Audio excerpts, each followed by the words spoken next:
गृहमंत्री देवेंद्र फडणवीस आणि माजी पोलीस आयुक्त परमबीर सिंग यांच्यामध्ये डील झाल्याचा नवा आरोप माजी गृहमंत्री अनिल देशमुख यांनी केलेला आहे।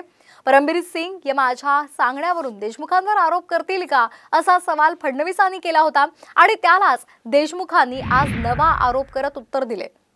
अँटिलिया समोर गाडीमध्ये बॉम्ब ठेवल्या प्रकरणामध्ये परमबीर सिंग हे अडकलेले होते। त्यांना सोडवण्यासाठी फडणवीसांनी डील केल्याचा आरोप देशमुखांनी केला आहे। एखादा कमिशनर आरोप लावेल असं शक्य आहे का?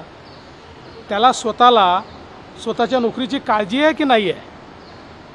त्यामुळे मला असं वाटतं की अशा प्रकारचे कपोलकल्पित ज्या गोष्टी ते बोलून राहिले आहेत याच्यामध्ये काही अर्थ नाही आहे। मुकेश अंबानी यांच्या घरासमोर एका स्कॉर्पिओ गाडीमध्ये जो बॉम्ब ठेवण्यात आला होता, नंतर त्या स्कॉर्पिओ गाडीचा जो मालक आहे त्याची हत्या झाली, त्याचा खून झाला। या दोन्ही गुन्ह्यामध्ये परमबीर सिंग ते मुंबईचे पोलीस आयुक्त होते, ते मास्टरमाइंड होते।